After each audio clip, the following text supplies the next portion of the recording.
as you carried my weight. Hidden from the depthless of shadows, shards of sharp glasses sticking into the coffee of melanin, like being frostbitten on a cold winter morning, a letter of thank you.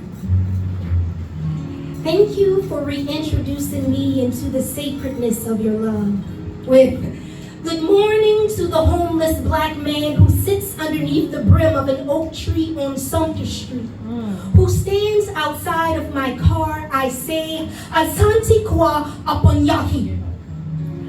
I look at you through the eyes of an artist. Old wrinkles cornered at the tapestry of your eyes, brows full of sweat, head too heavy to lift. When the men begin to gather, I question, do they know what you sacrificed on Sunday morning? To you, I open my mouth to speak such truth of sacred truths, only found hidden and buried inside of my garden where bejeweled messengers enter. You watch over me from afar freely. I latched on without thinking there wouldn't be intruders in my garden. I wrote opaqueness of dissonance in a calligraphy of writing. You sold my soul to become king. I wrote this poem because I was followed. When life became heavy, you helped to clear my path. Come on now. As something doesn't want the sweet lullaby to be on the tip of my tongue, I'm covered in bandages and bruises to be sung. As I ask myself, what can outweigh the truth? What can stand against the blues? Come on now. I am never supposed to make up with what I will bear between my thighs. I am never supposed to stretch my arms to reach for the sun, for the sweetness of a black child. Ooh. Mama will walk 1,000,000 miles. Come on now. Come on now. Now I've been reminded of what it feels like to rest in a garden underneath the shaded trees, an ode to black men. Asante Kwa Uponyaji. Asante Kwa Uponyaji. Asante Kwa Uponyaji. I wanted so badly for you to be restored. I ruined an entire system. Went up against those who took me in. My hands are filled with bandages and bruises. As I have walked 1,000,000 miles in the desert, I have stood next to the weeping willow tree. My heart is torn with grief and sorrow. Where can I find rest? As multiple men kept coming to court, the one thing my soul needed they couldn't bring. Not because they weren't good enough, but the seed planted wasn't put in place by them.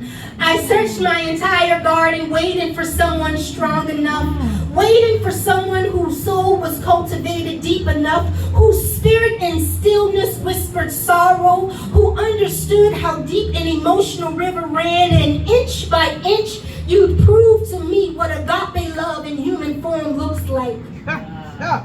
Who understood what endurance looks like. I waited.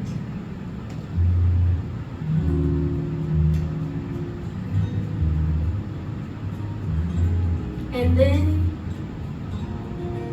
then came Solomon. You challenged me, and I don't care what anyone has to declare. A portion of the broken, fragmented pieces was restored. And now when I look in the eyes of a black man, I won't be afraid. Come on now. You were the only one strong enough to reach me. Someone who took the lashes without a flinch, who didn't cower in the face of standing. You spoke of my lashes. I've attempted to touch your skin. I'll be able to see if yours has formed into thatched burlap, where you no longer cry for yourself, yet you stand weeping for humanity. I needed to see your truth. You were my truth. I need you to continue. I needed someone who yinked as I pulled, someone stronger than me, someone I could breathe into. Come on now. You intoxicated my heart. Thank thank you for fighting for my soul and for waging war.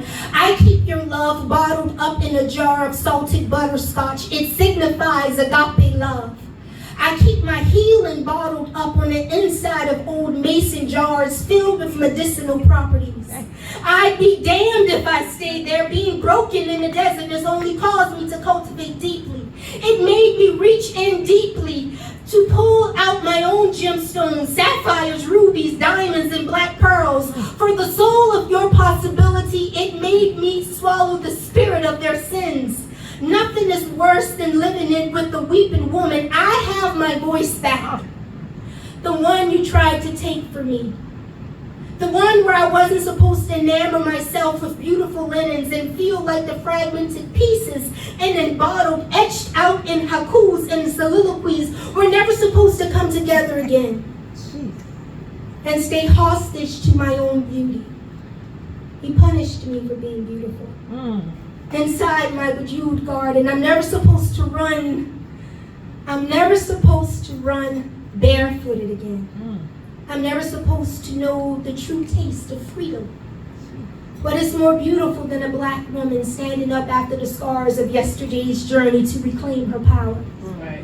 And the men who have helped her heal was the same melanin that broke her. A gift so many women want but aren't willing to bear their soul for the truth. And I carried mine. I carried my own buckets of water. I felt the weight, took the lashes, bared the heat, announced my truths of shackles upon the mountains, took what no other human being could bear, faced the judgment. This time, will you punish me? And now, I've come into the realization of what freedom means and what running barefooted in my garden means. A woman who is free from standing in the shadows of men who charged her expensively against her wrong, only to taint her into submission. May we as women never be tainted or defamed into quietness. Thank you. All right.